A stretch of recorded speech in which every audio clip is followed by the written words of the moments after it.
Virtual Racing School was developed to provide support to the next generation of sim racers. No matter if you're a rookie or veteran or what car or track you'll be racing, our goal is to provide training every step of the way.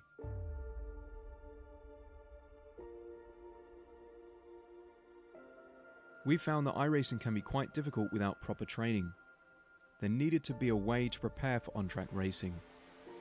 With VRS, you can literally learn from the best sim racers in the world, including 4-time NASCAR iRacing World Champion Ray Alfala. And Ray Alfala is a 4-time champion of the NASCAR Peak Antifreeze iRacing Series. 3-time iRacing Grand Prix World Champion Martin Kroenke. Martin Kroenke becomes a 3-time world champion. Rallycross World Champion Mitchell de Jong. Mitchell de Jong is now champion for the iRacing Rallycross World Championship Series. And many other top sim racers. Data packs include everything you need to start learning. Our World Championship coaches create the data packs by setting a hot lap or a series of fast laps for you to compare, analyze, and replicate. Data packs also include a tutorial where the coach points out techniques they use to hit the fast lap. This gives you access to the latest driving techniques and setups before you even hit the track. Sign up for a free account and download the VRS telemetry logger. With this application running seamlessly in the background, your laps automatically start syncing to the VRS website. From there, you can analyze and compare 2 laps of your choice, whether it's your data, the coaches, or your teammates. VRS will automatically target improvement opportunities so you can get up to speed even faster. VRS also makes it easy for you to request and schedule one-on-one or group coaching sessions. These sessions can range from 30 to 90 minutes, and you can select the car, track, and setup combination of your choice. Visit virtualracingschool.com today to sign up and get started.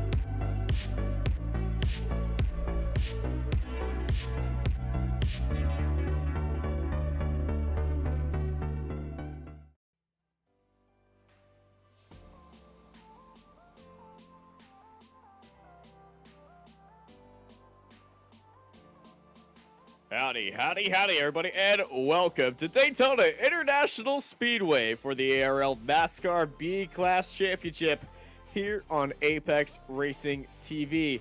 I am Austin. I'm joined by Sam Fitzpatrick with Samuli Kumo in the production booth, and you're here live at the World Center for Racing, Daytona International Speedway. Sam, hey, we had trucks now. It's time to bring on the B-Class.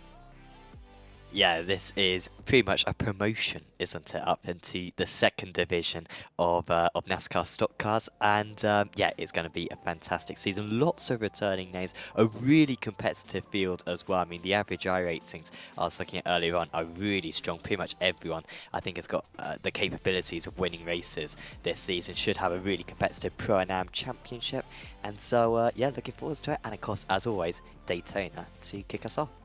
Yeah, Daytona. NASCAR's well, crown jewel at the very start of the season. You know, it's a party always over here. You know, we got night racing underneath the lights, giant pack racing.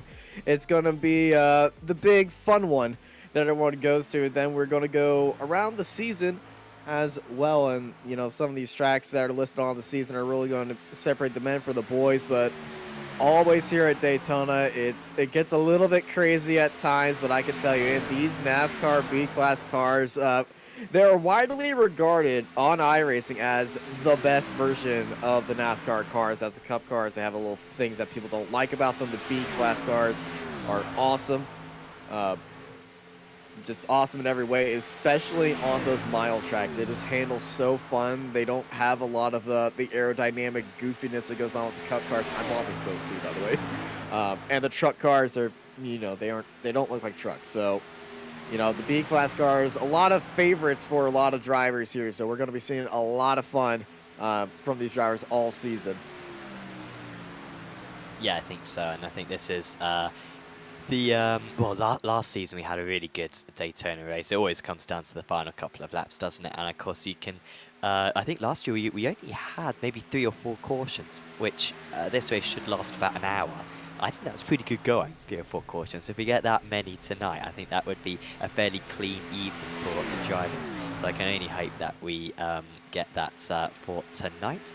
The drivers are currently in a practice session, so just 1 more minute to go in practice. A little bit of a change compared to last season when we were running the trucks. Just got a 5-minute qualifying this season, where the drivers can set 4 lap times, if I recall correctly. But they will be by themselves out on track, so you won't be able to nip a slipstream. So, I mean, you maybe Just know like in a real little life. bit more. Yeah, you may know a little bit more about this than I do, Austin. But these are fixed setup cars. How on earth are you going to make the difference around a circuit like this in a solo qualifying? You've got no slipstream, you've got no tactics. So what's going to divide the drivers in qualifying? There actually is a tactic. On your first lap out, you can run all the way up to the wall, run that high side line, and then right on your final lap, swing from the top line all the way to the bottom line, using the hill to gain your momentum and try to carry that momentum by hugging that bottom line as tight as possible and as smooth as possible with little steering input as well. And just hold that bottom line, minimize everything about there. Don't try to steer the tires just a little bit. You do not want to scrub any speed. So top line, use that air cushion to your advantage and then swing it down low to that bottom of the tri-oval to start your flying lap and qualifying. And that's what we're going to be seeing most of these drivers do for their out lap and their first lap. Their second lap is the one that's really going to be counting here. Yeah, and our broadcaster, Sam Kumate, has said, go fast, turn left. The Europeans are outnumbering the Americans in this, so safe to say, unlike last season where I think we had 3 absolute hardcore NASCAR fans, we may be taking the mick out of ovals across this season. But I'm not an too IndyCar much. fan, so I can take the neck out of anything. Oh, good. Okay, well, this is going to be taken very seriously, isn't it, this season? No, we're But still a professional though. I'll give these drivers their due, unless we're talking about Alessandro Dall'Adone and if he ever qualifies backwards again. But you know, here at Daytona, that is highly. Oh my God! I just read what it says on the back of his car. Too much mustard. Thank you, Is- Alessandro. classic catchphrase. It's my Small baby. catchphrase whenever somebody spins it around. So thank you, Alessandro, for that. And he will be one of the favourites for this season. I think there's so many Absolutely. drivers who are going to have a chance, and a lot of drivers as well who are new to the series as we kind of see him adopt that same tactic. I think sacrificing even this first flying lap and then just going to go fast on his second flying lap. But Yeah, just as I said. Top I line. don't think anyone managed to win more than 1 race, or maybe one driver got 2 race wins, I think, last season, Austin. But Alessandro, I think, got 1 race win himself, or may have actually missed out on a race win remarkably. But yeah, he'll certainly be one of the favourites going into this season. Last season, however, many times decided to start from the back of the grid, and I think that could be safe. And you know, I was in Discord with him, you know, chatting through his tactics during the race, and it is all about just self-preservation for the first 3/4 of the race, and then once you got, you know, quarter of an hour to go, you can really go for it, especially if you still got that faster spare. You can really throw caution to the wind. Yeah, you really could throw caution to the wind, and wins, Alessandro did not win at all last season, but you did win 1 race. Well, I don't want to mention it, you know, I'm not, you know, everyone knows that I was the BSR Radical Winter Series champion. There it But is. I didn't want to boast, but yeah, I did beat Alessandro totally on pace, and not because he crashed on the last corner. But yeah, I'm not sure if we're going to Kansas this season actually. But what a lovely circuit. Really does. Really is a great test for all great drivers. You will see on the timing tower on the left, you've got a mixture of white numbers and red numbers. The white numbers indicate the AM drivers, the red numbers indicate the pro drivers. And interestingly, we've got a lot of AM drivers up there near the fronts, which maybe is just showing how competitive this is. And well, to be fair, a lot of drivers seemingly, maybe those top 6, Austin, going for fast laps, and then you've got Daytona and Kay clearly just warming up and building up that speed before going for that one quick lap.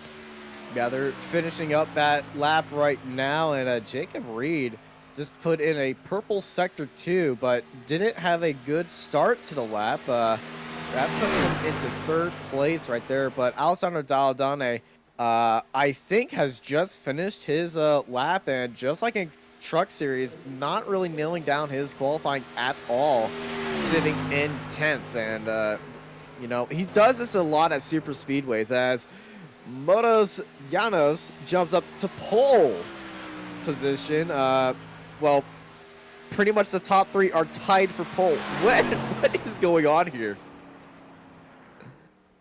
Yeah, that's crazy. I still think Dalladaine's going to have a bit more pace. Like, yeah, 10th and a half shorts at the moment. Well, he did this. He did this in the Truck Series. Remember, he went to the pits earlier than everybody else, especially with all the Karios competitions. Though I believe he's the only driver for them here today. So he's probably not going to do that. But you know, he might be going to the pits earlier, staying at the back, and then working his way back up through the field as they're all racing together and try to undercut everybody else. Yeah, it would be great to see those tactics being used. You are going to have to pit in this race. I mean, I think the fuel can take you maybe 2/3 the way, but maybe even 3/4. But you are going to have to pit at some point. There will be plenty of cautions they deserve it. But yeah, as you say, you know, if you can pit a bit earlier, get those fresh tyres on, can be some extra pace for you for the rest of the event. As yeah, still times being put in. Glasgow now up to 6th place, like that 1/100th of a second separating those drivers, as I think that is the end of qualifying, and we have our grid for round 1 set. Yeah, and here is our full grid here for Daytona round 1 of our NASCAR B-Class Championship. Not saying the actual name of the championship because that's copyrighted, so B-Class it is. Motos Llanos on pole position, starting right beside Mark Redford. Locked out is that front row pro, and going to be starting right side by side with each other, followed by Matteo Sufe in 3rd place, followed by Jacob Reed, Henrik Beigler, Sergey Glaskov, Mark Hutchison, Jeremy Correz, Tony Repsard, Thor Thulo, Andrew Roos, Christian Glamstetter in 12th place. They're followed by Jason Nethery, Alessandro Dalladone, Kevin Kittleman, Kev Copeland, Martin Steinbeichler, Sebastian Detweiler, Mark Serschel, Luka Korolev, Adam Wright, and Adam Starkinski at the back of our 22-car grid here at Daytona. And I can promise you all, those names will get easier to pronounce throughout the season. Yes, I've got the slight advantage of seeing the entry list already, so hopefully I'll ace all these names tonight and make you look bad, Austin. But no, it will come to us. I'm seeing a few more red names now at the top. Still Redford and Sophie. Sophie, a new driver to say, Redford won a race last season. Yes. So, you know, 2 very competitive drivers, so not a huge surprise that they're up there. Chulo, very late entry to the series, up there in 10th place. But other new entries, Beeler, I think Reed is a new entry, Correz as well. So lots of kind of newbies up at the front there. But of course, that's just qualifying. There are so many laps. It's going to be a long race for us to decipher this. You do want to be on the front row, Austin. I think that is the place to be. It's where you're going to be able to avoid the wrecks. But, you know, it's by no means a big advantage. I've just been informed by Ricardo in the chat that Henrik's last name is pronounced Bila. So I'll make sure to do that. Just Bila, but you know, the way he typed it in the chat, I just had to do it. I mean, when it comes to the checker flag I and like this evening, boxing. I want you to say it like that. Absolutely. If he wins, I will do it.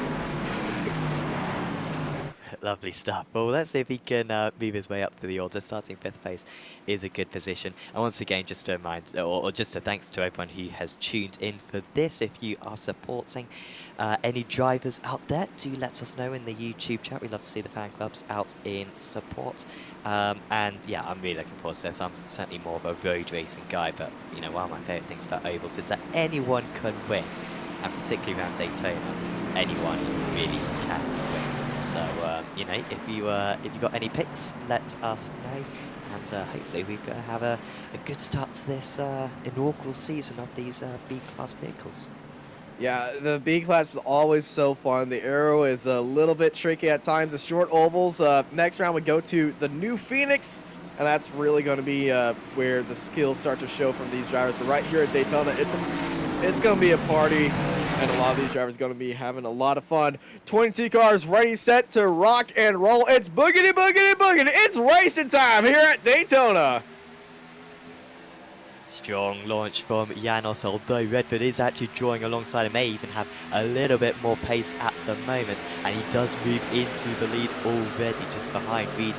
Sophie already giving a slight bump, I think, heading into turn 1 and 2. The 23 car getting a little bit left behind there, might lose a couple of positions if he's not careful. Reed's giving a good bump. Getting a bit stranded. Redford getting a great bump from Reed. Reed pushing Redford up into the lead. Redford can go all the way down and take that bottom line from the 55 of Janos, and he's going to do that right now. 1 and 2 changing up. Jacob Reed and Mark Redford tag teaming up into P1 and 2. Makes it a British 1-2, so not a great start for Janos. Good start for Correz, and also for Glamsetter as well, gaining a couple of places. And also poor start by Daladoni, I think, deliberately dropping to the back. He's down 8 places into last position. That's Alessandra's strat.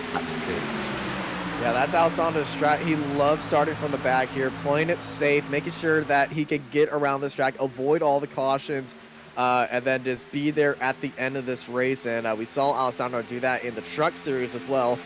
He might have caused a giant crash the way he was trying to race, but you know, he was still there at the end of the race. So expect Alessandro's name to pop up near the end right now as we ride nose to tail. 22 cars back as we ride on board of Matthew and that 64 car, the 40-year-old, showing these young guns how it's done. And Glasgow briefly took the lead. I'm surprised how quick Glasgow's been on the outside. I thought he was getting a little bit kind of stranded. He seemed to be look who's behind him. But he's been giving a real nice kind of tag behind from Correz so far in this race, and they've really carried some good speed up high so far. And I think he will take the lead again here because Correz is giving him a very nice bump. Mainly the drivers on the inside. Still, everyone's in the same pack. Pretty much you can guarantee everyone outside the top 10 just happy to be there and just trying to survive these first few laps, whilst these guys at the front maybe a bit more racing. It's been fairly well managed. Redford retakes the lead. Glasgow just losing a bit of momentum on the outside, but again, once we get onto these straights, he does seem to have the overspeed on the rest.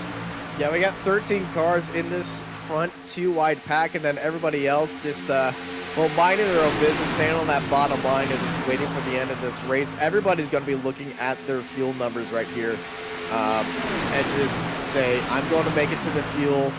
I need to make it to the pit stop first, and I want to make it for the pit stop to just refuel my car, not because of a crash.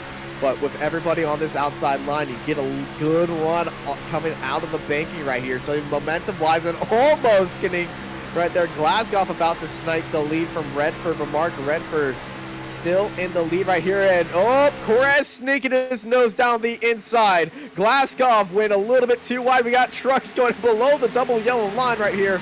Glasgow let out there to dry. That was very close right there. I think Janos really got quite a slide on across the start-finish line.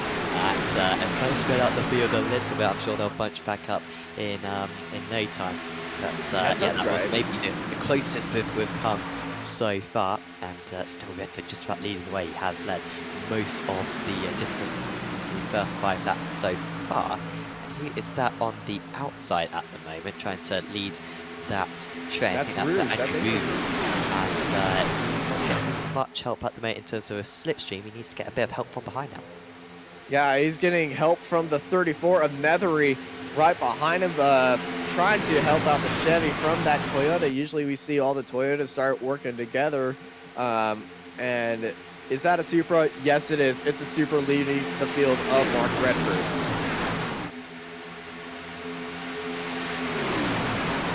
You don't know the origin of the is that a Supra meme? I highly suggest you go look it up. I have no idea what you're talking about. Wait, is that like an advertisement? That's, No, it's not an advertisement, but it should be an advertisement. Okay. I will make a beeline for that after the race. Still no significant gaps being formed. In fact, I'm looking down the order, and the biggest gap I think is quarter of a second between Copeland and Korolev at the moment.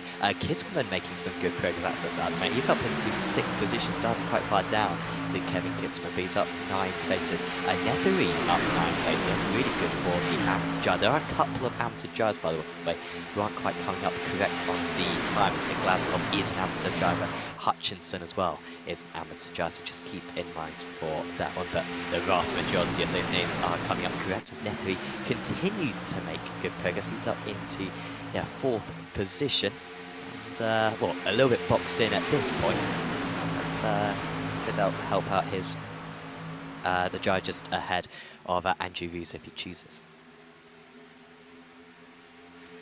Yeah, that top line and that bottom line really going to be battling with each other, but, you know, currently right now, everyone's just minding their own pace right here, but you can tell that some of these drivers are getting a little bit antsy already, and I don't blame him when you're put to the, well, pedal to the metal going 190 miles an hour through this giant bank turn.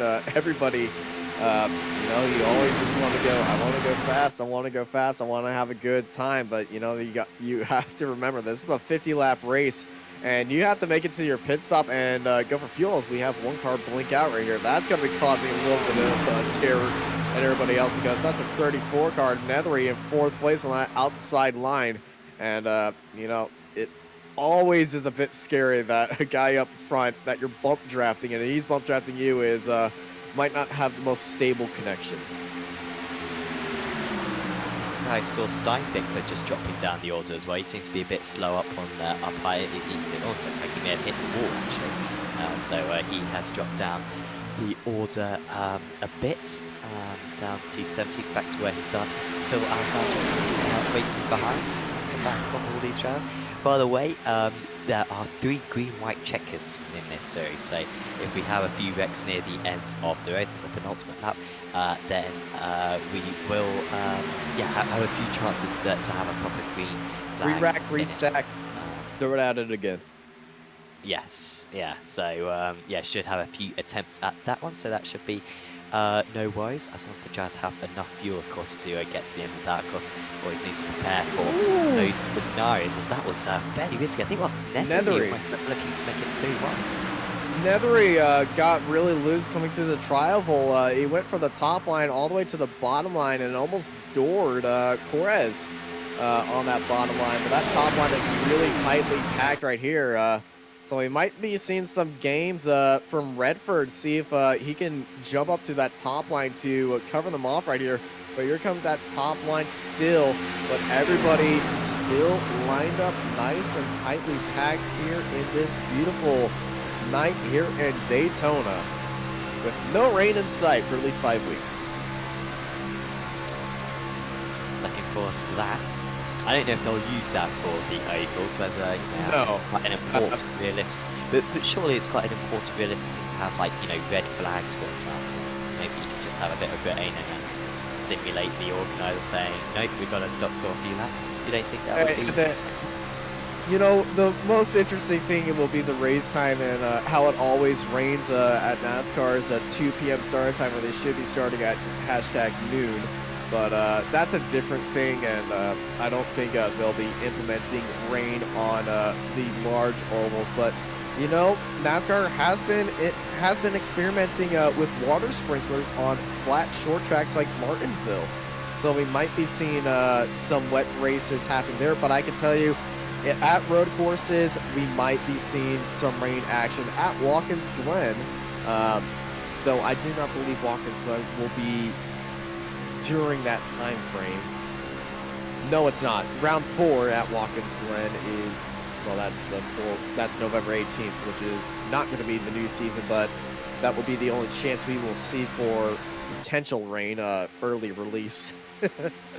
But no, Watkins Glen is the only road course on the schedule, which last time we had it on the schedule for the trucks, everybody, well, we saw a few different strategies happen and a few different drivers make their way to the top and have their moment of glory. Yeah, I think those short tracks, particularly with the rain, could be some fun. I don't believe we have a flat track. We do not have a flat track on the schedule. The schedule organizer here really likes their banks. Yes.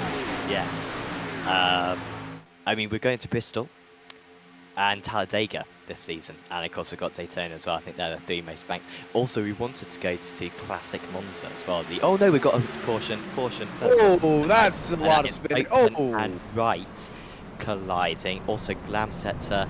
Donate somehow got involved in that one, and Steinbickler as well, also having damage. So, yeah, first caution of the night, lap 13. They survived for a while, and yeah, because they will get a faster pair, but you really don't want to be using it this early on. Oh my gosh.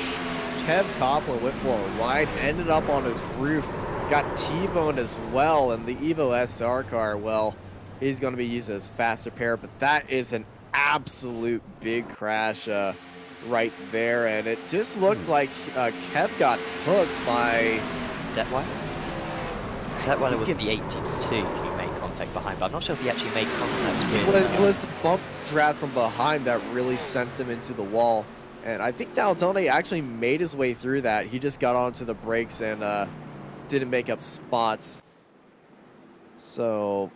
I think get an onboard from Detweiler on. No, it wasn't Detweiler. I think it was that Mustang of Martin Stein. I think it was Steinbickler. Yeah, no, Mark Scherschel. Scherschel. It was Scherschel. Yeah, it'll be interesting to see that one once again.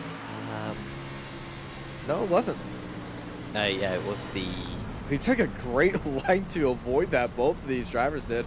Look at what Martin Stein... Martin just went straight through the grass like it was a lawn company here in Florida. And oh my goodness. Ooh, watch out this exit. Contact there.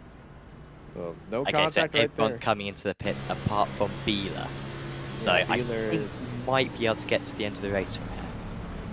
Oh and my gosh. The drivers are thinking, let's get this done now, and then opens up some strategy later on. Of course, what you don't want to do is it to stay green for the rest of the race and have to take your fuel later on under green flag conditions. And of course, if everyone else is pitting, you may as well pit yourself because you're only going to gain a few places. I think Bila is making a strategy that I actually used to do. Whenever a caution come out of Daytona, you know, you let everybody pit for the first time, then when the lapped cars come in, they pit after you, and then you go green. He's going to be pitting that second time and just moving himself to the back of the grid. So I will not be surprised if Bila comes into the pits this time and just plays it safe, because that's what he's been doing. You know, he did qualify really well in 5th place. He knows how to go fast around here. It's just all about being, well, as the side of, it will be all about trust here and just knowing on what to do. The lights are still on the pace car, so he has one more chance to go into the pits. Just make sure that they aren't closed for him. Yeah, I think it should be open this time now, shouldn't it? And then hopefully we'll go green on the following lap. But yeah, I think it's certainly wise for him to come into the pits. And of course, you know, you are giving up the race lead, but what you really don't want to do is have to make one of those green flag pit stops, because that may well put you a lap down and really end a decent race. Yeah, he is. He's staying out. Well, he wants to lead. You get no bonus point, by the way, for leading a lap. So that's not a tactic here. As into the pits comes Korolev. I wonder if has he maybe sped on the pit This could be yeah, that could be a penalty for speeding on pit entry. Now, I don't have my pit crew animations on as he's very quickly away. Well, if it was a penalty, he would have been stationary for longer. So, His stop go. not sure what's happening there. Stop But go. I think his stop goes longer than that. No, he stopped and go. Okay. Very short one in that case. But yeah, just drops into the back of the line. And yeah, we'll be able to go again. Still a long way to go. Still track position, not particularly important. But yeah, those drivers who have now used their fast repair, and I think that includes Detweiler, Copeland. Maybe Detweiler got through, but certainly Copeland and Wright having to use that fast repair. Going to put them at a disadvantage now. You know, I think most of the drivers going to the pits are just used to doing that as well in the truck series because the fuel was restricted in the truck series. I looked at the series setup here. There's no fuel restrictions this series, so I think Beeler just made sure that he had 100% fuel checked up right there and just made sure that he was checking the numbers. But you know, this could be a good gamble for Bila, who will be the fastest car on track weight-wise and the lightest car out on track. So if he can stay up front that entire time, we're going to see how it goes. The lights are on the pace car. Up here we go then. Bila bringing them to the green flag. And we are back underway racing here at Daytona. Has got a good launch, hasn't he? Behind him, I think Nethery with a really poor launch there, letting him get away by a couple of car lengths before the green flag was even out. Interestingly, Bila going to the outside initially, and he's left it that very open. Maybe deliberately lets him past Redford. He's already dropping down already, got the green wide. And in fact, the 69, yeah, is just simply dropping back. So Redford back to the lead. Nethery in second place, goes alongside with Reed. Okay, this is the most confusing start I've ever seen. You're starting up front, you have a lighter car, you just let everybody buy off the line. Like, if you just wanted, you could have just gone to the pits. Well, when he wins the race, Austin, you will be... You will I will eat my shoe. I will eat my shoe if he wins this race. He definitely knows more than me because, you know, he is a pro driver. I'm not.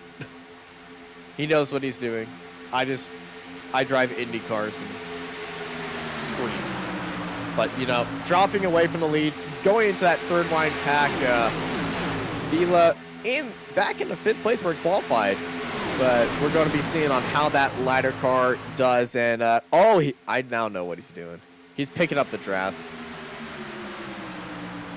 Yeah, he wants to stretch that fuel as long as he can. By the way, because the fuel is unrestricted, but I'm not sure how far the fixed setup can go with fuel. I'm not sure if it's necessarily a full tank.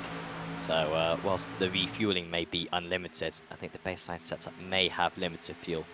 Baseline setup's full fuel. Oh, is it? Okay. Yes. Well, they all pitted anyway, and yeah, seemingly maybe just wanted to get those fresh tyres as Bruce goes to the lead. Reed in second place. Redford just dropping down into 5th position. Didn't get a whole lot of help, it seemed, on the restart. Good start for Steam Bit Club, by the way. Up 3 places since the restart. It's a 66 up high at the moment of Jacob Reed to make something happen on the outside line. Yeah, that top line not really getting any momentum out there. Everyone dropping back, and Bila, who's just staying behind the 66, just getting all that draft with him and just trying to save up as much fuel. We shouldn't be seeing him leading that top line very soon. He's just probably going to be staying back there with everybody else. And, you know, just being prepared to take that whole shot. This thing goes the rest of the way green. Yeah, we had one race last season which was all green. I think it was Charlotte's, which was a huge surprise. I mean, Charlotte's quite a narrow circuit, at least I found. Driving it, very easy to put it in the wall, and yet the whole race green. I don't know. Maybe this would be even more remarkable to go green to the end of the race, but we've already passed that ship. Well, yeah, okay, only one yellow then. Maybe that would be even more remarkable than no yellows at Charlotte, but still the field super compressed, which of course wasn't the case at Charlotte. So come the last 10 laps, we are going to see some very aggressive driving, I am sure. Still everyone in the pack and still everyone on the lead lap of this race, but a few drivers using their faster pair already. So another hit, and you will be spending the rest of the evening in the pits.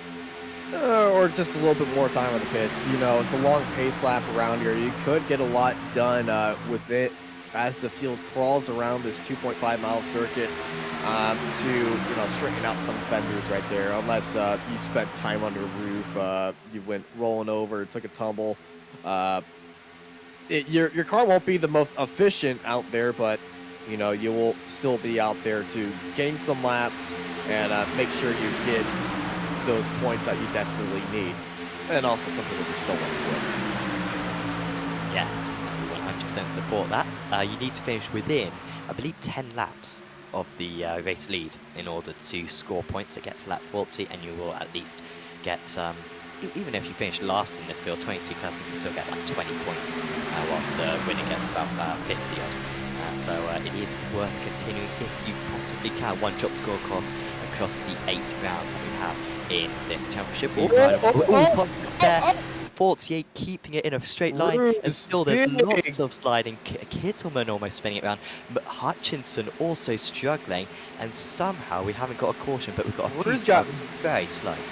So what happened right there on that back straight? Ruse got absolutely blindsided with a massive bump right there. He's got damage on his back rear bumper. That just absolutely destroyed. Look at the back of the 48 right there. That thing is caved in more than a hard shell tortilla. And we've kind of got two different packs now. That chasing pack need to work together to try to bridge that gap now, because about half the field in this lead, and then half the field about a second back, as we should get a replay now of well, I think this is just after. Yeah, this is just that lap. Some contact. I don't know how that wasn't a caution there, Austin. You had 4 or 5 drivers all, It was that entire bottom line that happened. This is still not it. He's already had the damage and passed by everybody. It was so crazy. I think, it was the 11 who got into him. And bump drafting on the corners, you hear it all the time. Hey, don't bump draft me in the corners. But that was a big curveball thrown their way, and a lot of damage.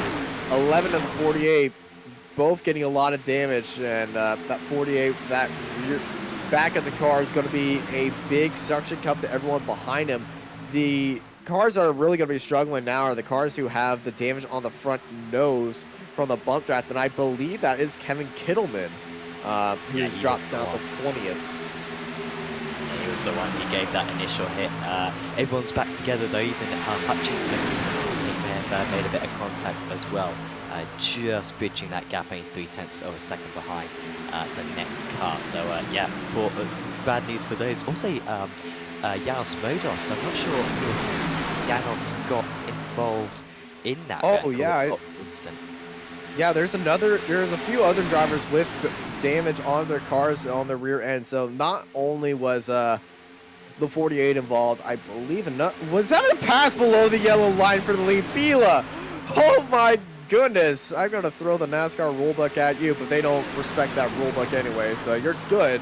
But a pass below the double yellow line for the lead on the back straight, completely taking us by surprise.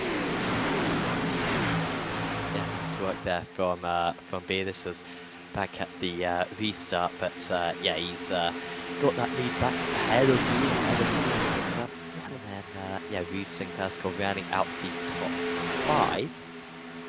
And, okay. I've watched the replay. He was in the lead the entire time. He just went below the double yellow line to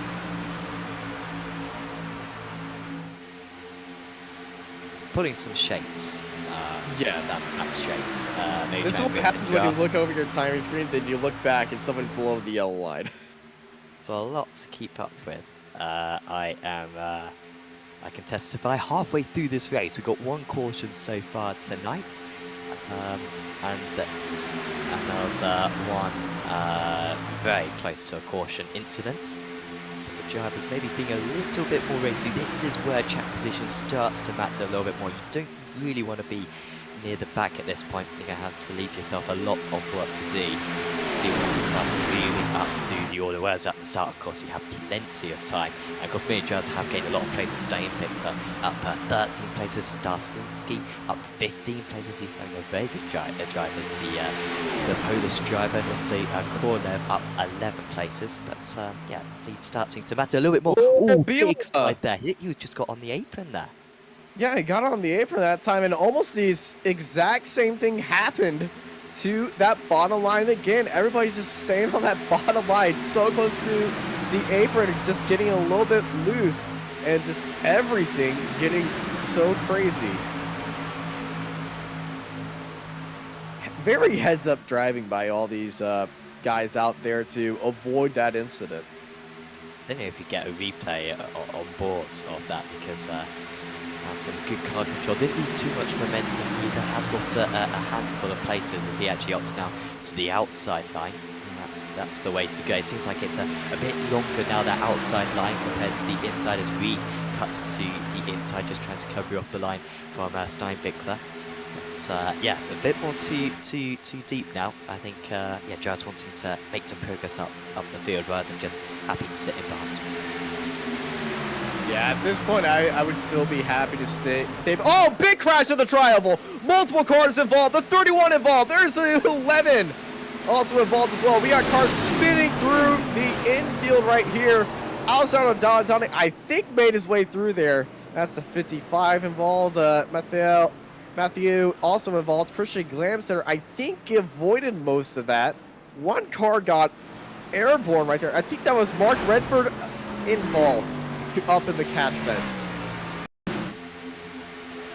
It was Mark Redford at the top of the line, gets absolutely steamrolled right there. And oh, outside of Daytona collects Redford again. So Daytona did not make it through there, but Redford was stuck on the outside. We're going 3 wide through the tri-oval, and that is a giant crash. And at first glance, I don't think anyone was involved in that incident who were involved in the first incident. I might be wrong on that one.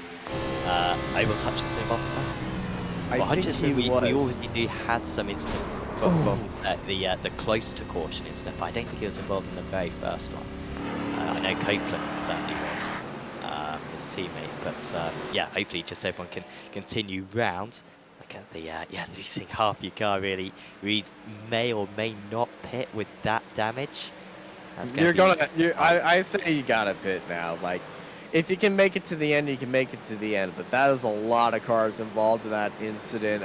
If your car doesn't have damage, you know, go into the pits, fuel up your car, make sure you have enough to the end, because this could be a sign of what's to come. Second caution, massive crash. Redford, you're not mistaken. Redford is driving that car. It is a little bit of a drift. He is crabbing hard. That back right wheel is craned in of his car, and you know, Initial D is playing right now, and it's beautiful to watch. Look at that steering input. Look at that steering input, 90 degrees to the right. Yeah, that's pretty much full lock, isn't it? Yeah, we have got some crabs nearby, being on the beach. And one of them has crawled onto the circuit, it seems like. We'll just about catch up. Well, I think Hutchinson will be a little bit annoyed because I have quite caught up to the back of the chain, which of course will harm them when it comes into the pits. Bila would have been fairly well. I think he would have both been back in fuel, but he is taking fuel and tyres this time, and it seems like a good half the field. I think the top 11 staying out, not pitting, and then the bottom 11 all coming in. Yeah, Bila's missed his pit box heading in there, locked up his brakes, trying to get stopped, gets everything all go. Ooh, hello, Redford. Thankfully, in the pit box, everything is make-believe in this world of make-believe, and you can just pass right through everybody else. So Hutchinson gets him back out there, so I think he's all right. I think he was able to use a faster pair, so everyone is still going, although a few just still sitting in the pits. Detweiler, Janos now just coming out to the pits. That looks good. Oh, Modus Janos' car is still beat up. Oh, yeah, it is, yeah. I don't think he had his faster pair checked. I don't think his fast repair was checked. Well, we'll see if he comes in this next time. Maybe. I think he he's might have already used been. it. I think he might have been one in that first caution right there. So that could be what happened as Alessandro Dall'Adone spending some time in there. I feel like Alessandro doesn't have his fast repair checked, and he's just feels like that damage he can use a non-fast repair to get that all done and easy. Like I said earlier, it's a massive super speedway. You don't always need to use your fast repair if you just know it's a little bit of bumper damage. And that little hit was a little bit of bumper damage, and he gets out of the pits lower than molasses Yeah, right needs here. to go. He's just keeping it. What's he doing? I think he's just keeping it under the pace limit or something. But outside of Dall'Adone, that's that car he's in definitely not looking at its best shape. Right here is the 82 of Detweiler heading back into the pit lane. He's going to try to get more of that repaired, but I'm not sure what Alessandro is doing. Then again, I'm never sure of what he's doing. Yeah, I think Detweiler was involved in the first crash, so he doesn't have the fast repair to his advantage. But Dall'Adone hasn't used his fast repair so far. He was involved in the first one. He was just sitting back, so I don't know why he's quite so desperate. And I mean, frankly, we've gone long periods of this race without. I feel like he's just waiting to use that fast repair. He feels like he can fully repair that car while under caution. Yeah, that's his theory. He feels like there might be another caution, and that fast repair is going to be what he does. Because I used to race with Alessandro Dall'Adone in NASCAR. We did a few leagues together, and he always said, until my engine blows up, I will not use my fast repair. And I feel like he's living by that motto right here. And so Alessandro, with a little bit of damaged car, he's went into that final caution. If there is a final caution, to use that fast repair and then give it another go, because his car's still running. He doesn't need to use it. But lights are out on the pace car. Pace car in turns 3 and 4. So we're getting ready to go back to green flag racing here at Daytona. And it's pretty much just you can cross the line first. Not a whole lot of strategy in this. Everyone will have the fuel to get to the end. Tires aren't too important. So positioning on the last lap. There's always a prime position on the last lap, but it's also how you position your car. You run up green, and we're racing already. 66 and 97, jumping up everybody right there. I think the 67 might have 97 might have jumped into the back of Jacob Reed right there and gave him a big bump draft right there.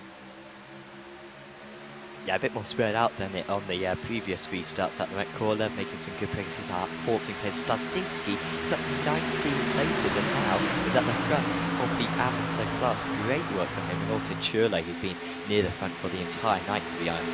Also, making some good progress. So that's a little bit of a slide there for Churley. He's got quite a big gap in front of him. Who is that storming? Is that Ruse storming through? That is in the Ruse. 48 car. He's absolutely got insane pace there. He's trying to make it 3 wide as well. This is really risky playing, but he's gaining a huge amount of it. That lad is doing it. I saw this on Twitter from the Arc of Menard series. They're at Talladega, and just on the race car, Ruse pushes out another car wide, and there is still racing right here. Ruse is up to 4th, but that's a big bunch up right behind him, and this could allow our front leaders to really link up together and pull away from everybody else as they're trying to regain themselves, but somehow they've saved all their tires and saved all their cars from a massive wreck, but now they have to catch up to that top group right there. But AJ Roos, no holds barred. I'm going through the middle. Straight up A-Train right there. A-Train moment. Wow. That was Steen Bickler who he made contact with. He did, again, we've had some fantastic saves tonight, but that was another bit of save there from Steen Bickler. Now just over 1 second behind these front guys. And, well, could they hold on to this gap for the rest of the race, potentially? We'll see what type of pace Steen Bickler's got. He is gaining a few 100ths of a second. He's also got Corlab to try to push him along. They're all working together, all on the low line. There's no point going up high at this point, although back there is a bit of a 3 wide action. In fact, Copeland involved in this one in the green and black Evo SR liveried car. He was just losing out to Detweiler on that occasion, who's being involved in some incidents today. Detweiler, but still close. Yeah, this back group and the front group don't have to work together, but it seems like everybody knows the game plan right there. They're in the draft already, so that back group is going to start bunching up just a little bit more until they get to that back end of Thor in 5th place. And when Steinbeckler gets up there, I will not be surprised we see this chasing group jump up to that top row. We see Mark Redford already looking on that top row. They are gaining that pace right there. They can have that overspeed they gain, but Redford diving back down low and leaving that top line out to dry. That's a 27 of here comes Steam Adam Wright. Steam Victor with terrific pace. You're absolutely right. This whole pack with terrific momentum could jump to the front.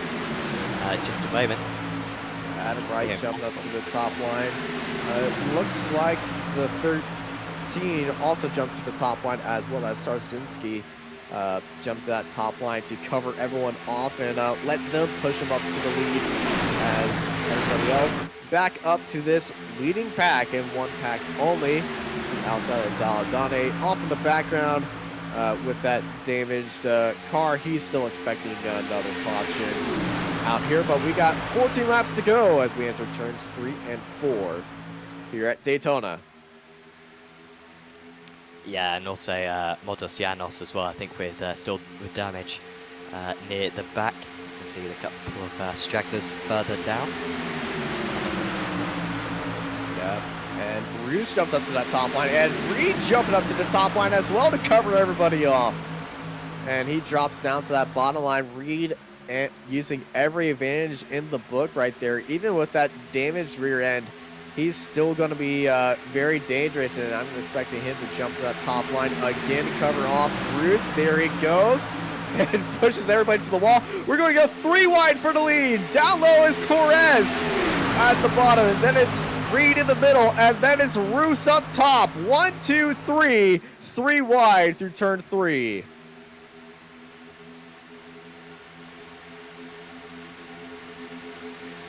We're still 3 wide for second place now. Reed stuck in the middle right there. Roos stuck on the outside, and then Thor on the bottom line, getting a little bit loose, trying to stay all the way to the bottom, but don't get onto that apron right there, that non-banked apron. We saw a lot of cars getting caught. Everybody getting really wide right there, going all the way to the wall, and some of them giving a little Daytona paint job right there, and a little late night sparklers here on this day in October. The top line getting all the speed now. It's Roos and Reed up there in the lead. They're all clear now. We're back to 2 lines, but they're staying off that very top line. That bottom line really torn up as everyone's getting a little bit loose. Sliding down low. Switching 3 lanes of traffic goes Reed and diving all the way off the track to avoid any of that. This is the 97 of Correz, who's dropped down to 8th place now. Yeah, just to remind us, while Starsinski starts this race in last. He starts at 22nd. He could win this from here, which would be particularly impressive. Didn't have any amateur winners last season. We have got one near the front, although now it's Reed, Roos, and Steenbeckler to the front. But good speed for the 13th on the back. And then, Steenbeckler just with that inside line. Now moving onto the inside, there was Reed, and that was super close to contact. You can see the damage he's already got tonight. But man, that was I think him and Starsinski did make contact. Yeah, Reed on that back straight went all the way up the track to hold off Roos, and then at the end of the back straight went down the track to hold off Starsinski. But Starsinski around the outside, he's going to be out there. We're going to go back to 3 wide racing, but Reed is driving with his mirrors right now. We're 2 rows deep at 3 wide. We're about to be 3 rows deep at 3 wide. This is not the World of Outlaws pace lap and Indy 500 pace lap, ladies and gentlemen. This is full bore racing here at Daytona. 3 rows deep at 3 wides. We're about to go 4 rows deep at 3 wide. And they got a car on the wall, and Starzinski gets wide. It's loose, and we got a big crash. 12 cars, I think. absolutely huge, and a few drivers will gain massively who are kind of in the chasing pack who managed to get through all that, but that's really hard for that kind of lead pack. You can see lots of the engines going, and yep, Alessandro Daytona looking very good there. Daytona, he's going to use his fast repair, and I think he called it that he knew another caution was going to happen, and that is a massive crash. And a lot of these drivers that were involved, the only ones that weren't involved were the 66's Jacob Reed and Andrew Roos. Everybody else behind them were involved behind that wreck, and you know, some drivers may have made it through there, but a lot of these drivers are in the pits right now. Mark Redford, Mark Hutchinson, Luka Korolev, Adam Wright, and Martin Steinbiker in the pits right now. Yeah, I imagine that will be the end of many drivers' days, because if you've blown an engine and you haven't got the fast repair spare, you'll be in lots of trouble. So we've got 9 laps to go then, so you'd probably expect from here to go completely green a bit. They were really running those risks beforehand. I mean, going 3 wide, 4 back, I think, at one point. It was only a matter of time as we see who's going to come to the pits. Kitzelman seemingly coming in. Maybe he's got some damage. I mean, that super looks... it's pretty clean. The back end, look at the back end. Look at the back end. It's a little bit dinged up right there. But yeah, the pits are going to be very, very busy. But yeah, the back end of that 11 looking in. Henry Bila coming into the pits. Glashkov, Kevin Kittleman, Jason Nethery, Christian Glamsetter in the pits. Thor's in the pits. Adam Starzinski, he's definitely in the pits. And Alessandro Daytona is also in the pits and missing his pit box again. But hey, that car is looking brand new after that fast part. We got 8 laps to go here.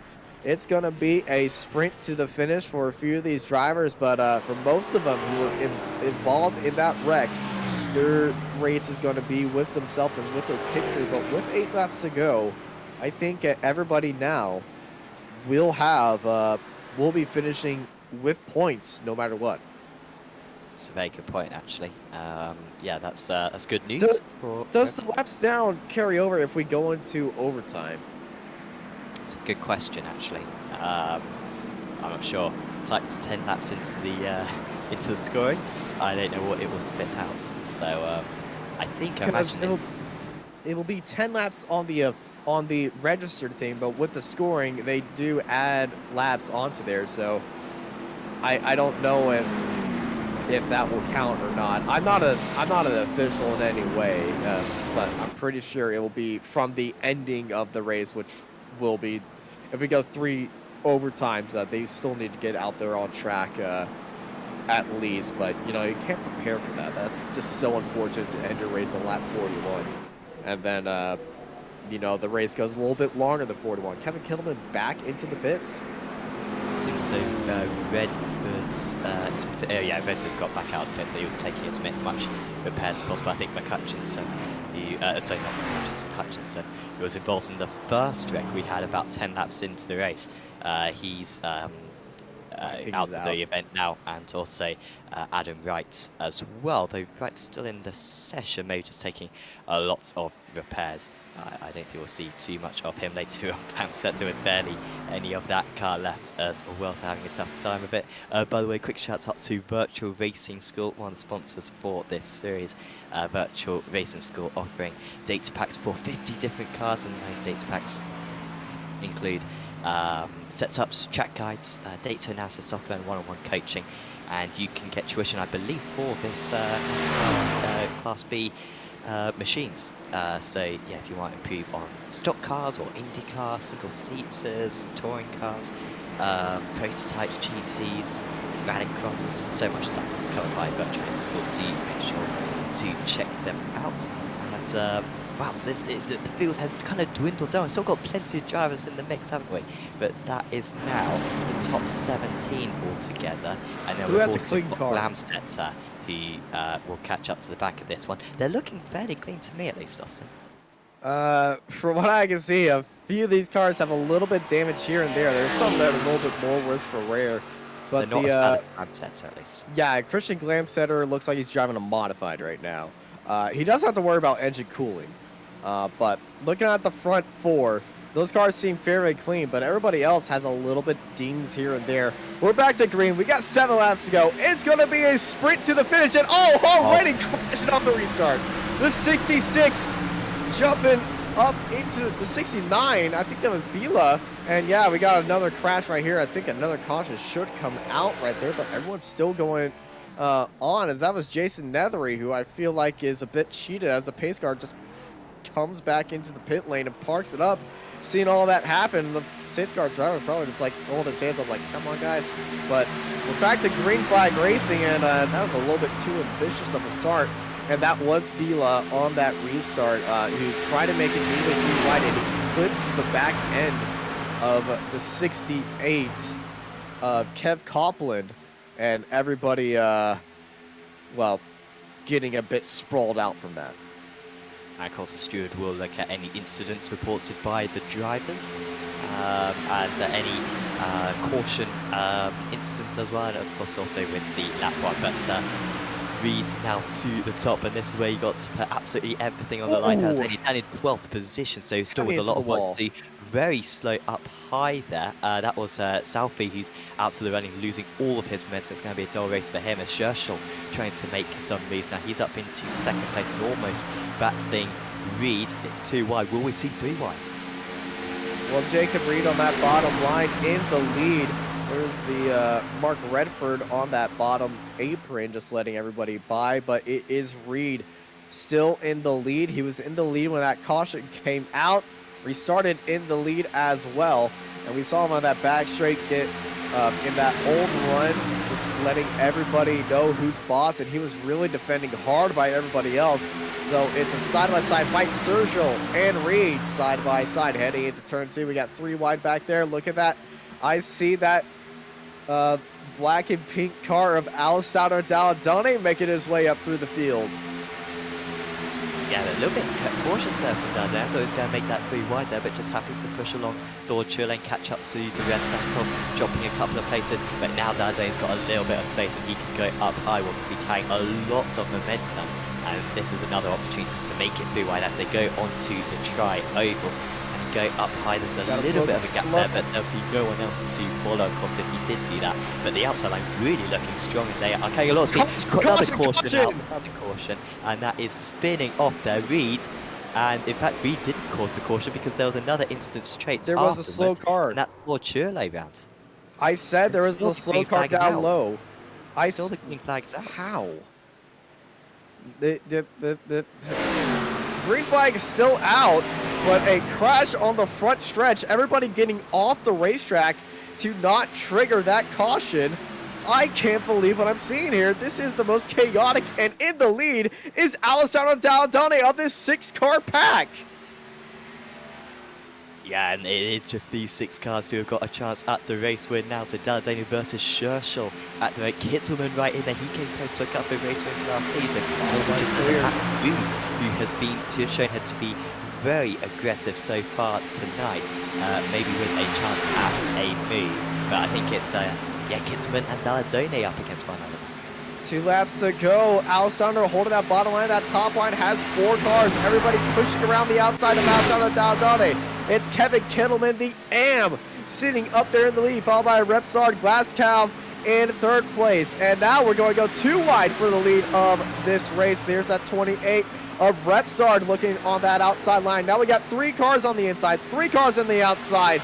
It is a 6-car fight for the lead here with 2 laps to go. The white flag is in the air. White flag, 1 lap to go here at Daytona. It's Kittleman and Repsard. Side by side, they still got a slow car up in the distance on that bottom line. Repsard and Kittleman on that, well, leading this race. You see Alessandro Dalladone getting all the way in that bumper, bump drafting Kittleman up into the lead and up into clear space of Repsard. He could go up and defend from Repsard right here. Dalladone getting a little bit out of the way as well. We're going to go 3 wide in the back of this group as well. That is getting a little bit tight right there off the ace of the lapped car.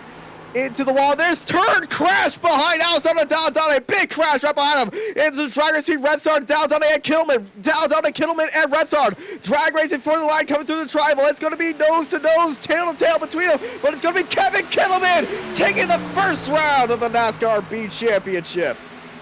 Wow, he did so well to hold on to that for the entire lap. He was moving around on the straight, trying to block Dall'Antonia wherever he could. But Kittleman becomes the first ever amateur winner of the series. He came close a couple of times last season, like I said, and that is a very well-deserved victory. Dall'Antonia from nowhere finishing in second place in the end, and Repsard was the only other one left by the end of the race, finishing in third. Yeah, it's a very chaotic finish. That lap car on the outside getting in with the 23. But that is probably the weirdest finish I've seen with that crash that didn't bring out a caution due to that lap. Yeah, there were multiple crashes that happened. But, you know, on the last lap, the white flag is the final flag until the checkered flag because, you know, the caution doesn't come out on that final lap. After they got that white flag. But it's going to be Kevin Kittleman taking the overall win and the AM win, and Alessandro Dall'Antonia taking the pro win in second place, and he's going to do some reverse donuts right here. But it's time for Kevin Kittleman to burn it down here in Daytona. He will be delighted with that one. Dare I say it might be his first ever ARL win. I'm trying to think if Kittleman ever won a race in the Apex Racing League GT Championship or not, but I don't think he did. Of course, he's a champion in the past, won the Amateur Championship in the Season 4 of the GT Championship. So it's a very accomplished driver, based in plenty of different series. I think this might be a first ever race win for him. I'm sure we'll have a chat with him in a moment. Yeah, we can do some donuts with his teammates as well. Lovely stuff.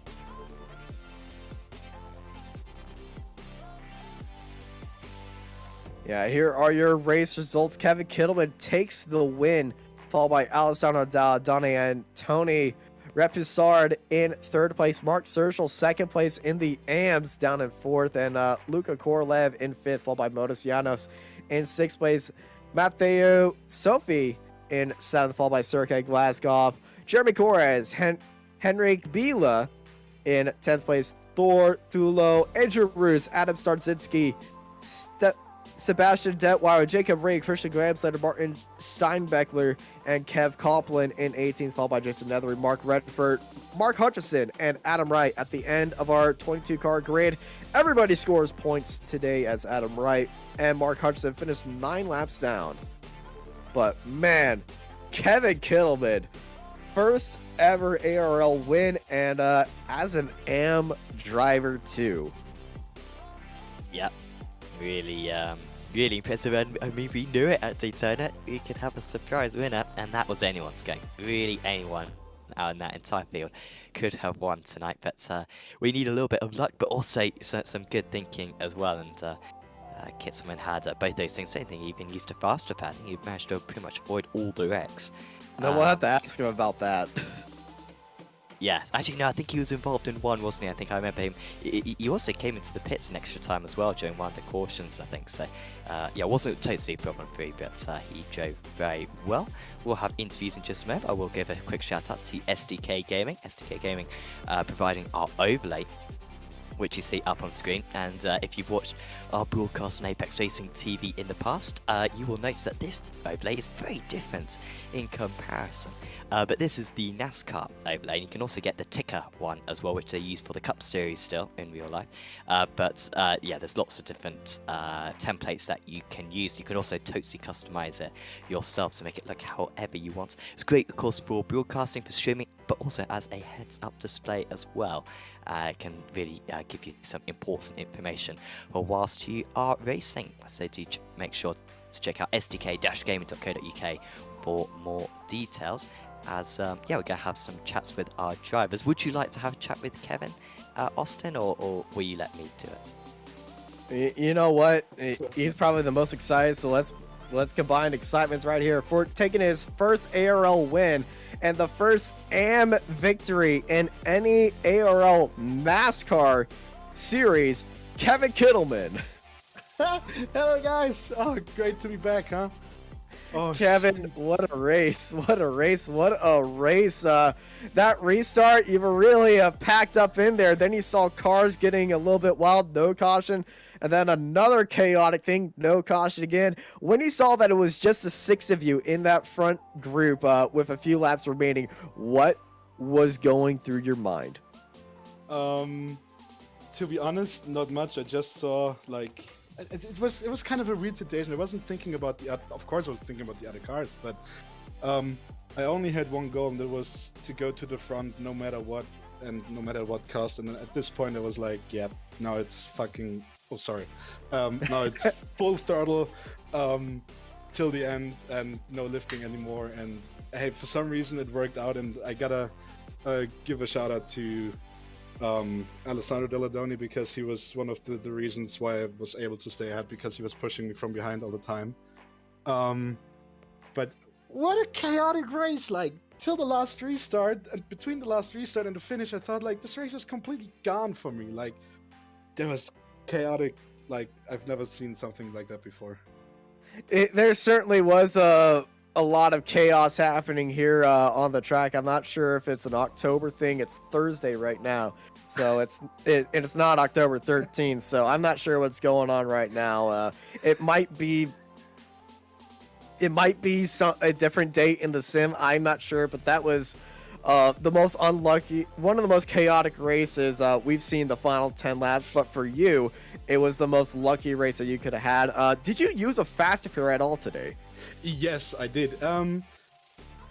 During the first incident where I was like, I don't know, P2, P3 or something, where Andrew Roos got loose in, where was it? I think turn 1, turn 2, where he got loose by himself and I accidentally tapped his rear. It was only a 10-second repair, so I did that. But with the second incident, where a lot of people, where we had the classic Daytona big one, I had so much damage, like I also was down on power, so I went into the pits, thought it was only like a couple seconds of repairs again, but it was a whole 2 minutes for me. So I went out again, came back in and used my fast repair, and then I thought, like, okay, the race is over for me, because I have to start from the back again and go to the front, and doing everything within 6 laps, it's gonna be pretty tough and tight. And then also when I saw people going off at the start already, I was like, okay, people are so reckless right now, because everybody just wants to win. This is gonna be my end. And then I saw my teammate flying off to the left. Then I thought, okay, now it's definitely over for me. But I don't know what the hell happened. The funny thing is, before this restart, I was talking to my teammate, and I was like, just as a joke, I was like, should we show those guys how you really do a restart in those Xfinity cars? I don't know, maybe that gave me the last push to go to the front in the end and to secure the win, but it doesn't matter to me what it was. I'm just happy. I would be happy too. You never say never until the flag drops and the old lady sings, and she is singing right now. She is singing Let's Go Kevin here. Kevin, what a victory. Before we let you go, anyone you want to thank? Of course, the whole Indie Autosport team, also friends and family watching. I got a few friends this time watching and cheering for me.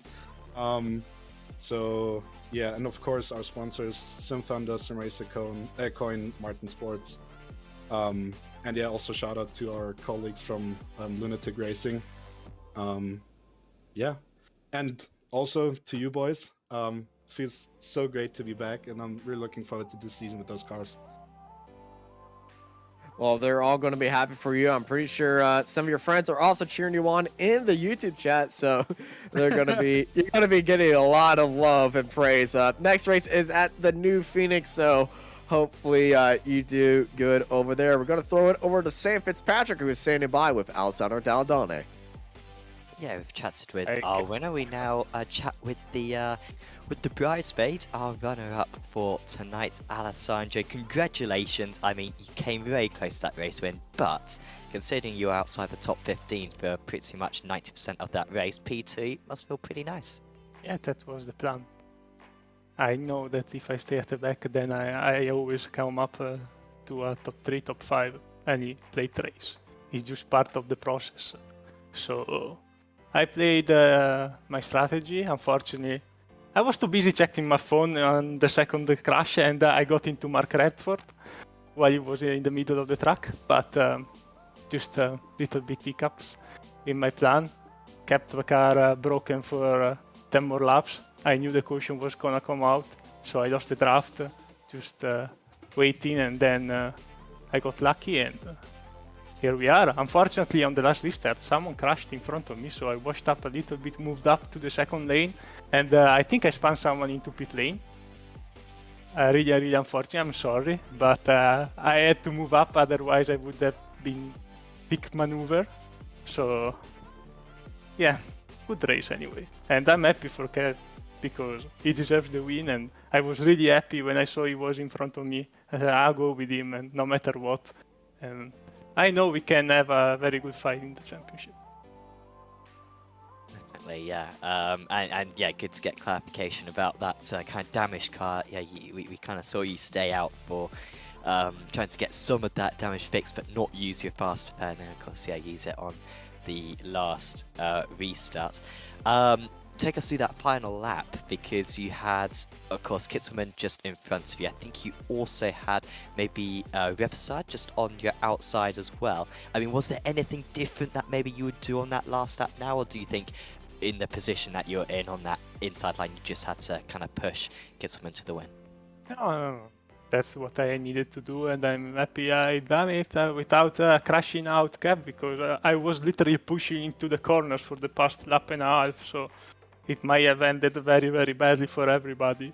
But that's how you do. Otherwise, if you don't push the guys on the outside, just run you over, because you've seen in the last run how fast the outside lane was. And to be fair, the only mistake I made is when I got clear, I went down to the bottom. I should have kept the car onto the high side and tried to run the high line and stretch the group on a single lane. But unfortunately, second place is good, and we have to look long term in the championship. And I'm happy because we have also Talladega this season. So late racing is my cup of tea. I'm looking really forward to it. Yes, and do you think you're going to be able to kind of properly mount a challenge this season? Do you think you're going to be able to commit to most of the rounds? Because we said straight away, I mean, you're going to be one of the favourites for the title. Should you be able to attend all the meetings? Yeah, I plan to. I don't know if I will, but the idea, at least at the start, is to be there and try to compete for the win, because I know that if I keep a bit of practice, just a little bit of practice, unlike last season, and a bit of dedication without doing random stuff during the race, I might be able to compete for a top 3 at least. Then you never know. But at least we don't have dirt this season, so that's a good plus.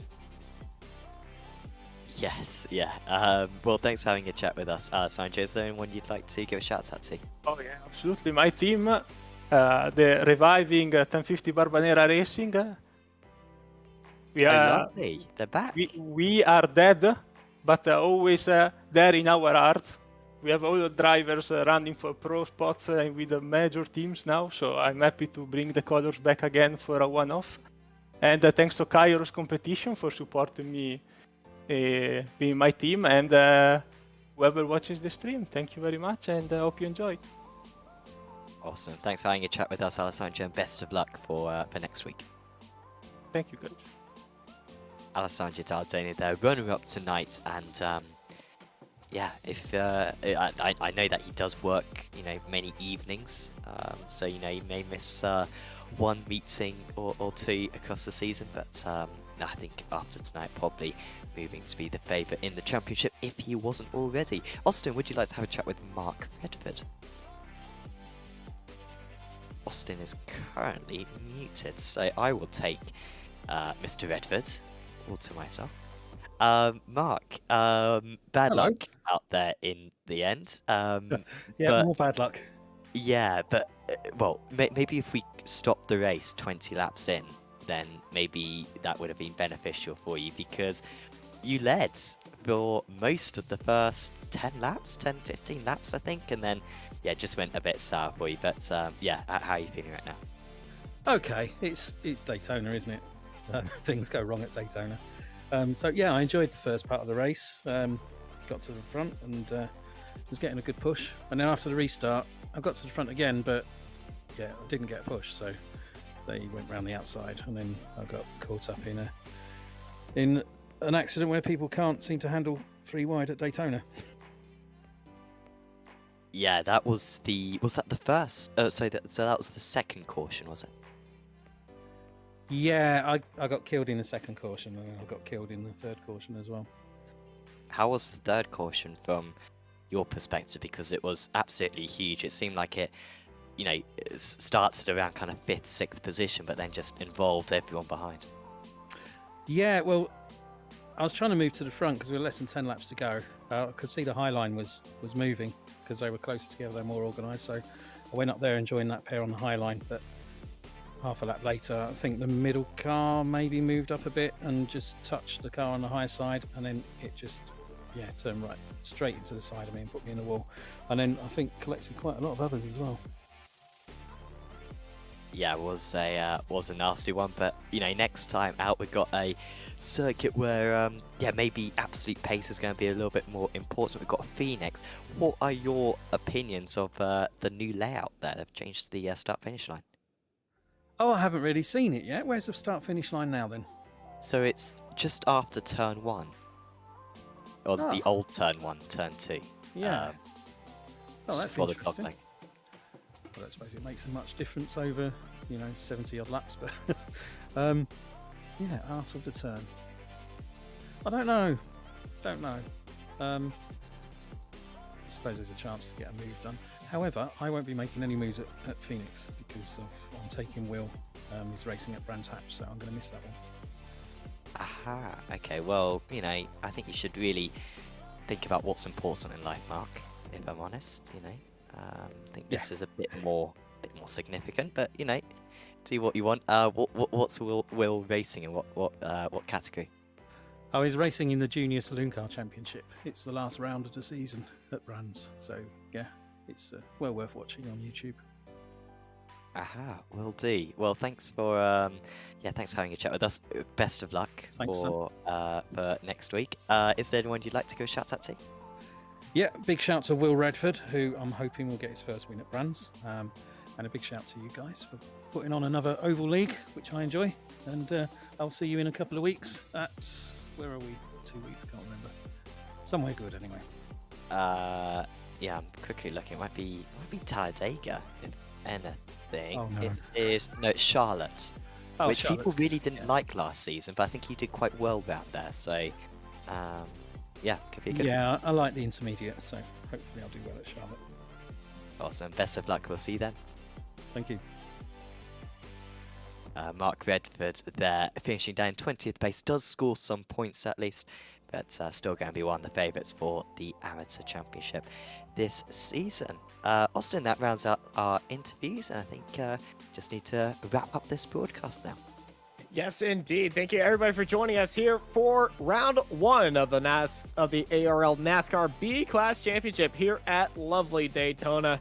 We're going to be heading over to the Jewel in the desert at the new Phoenix Raceway, newly updated. So, hey, we're going to have a great time over there. I've been joined by Sam Fitzpatrick with Samuli Kumo in the production booth, and I'm Austin Knight, and I hope y'all have a good night.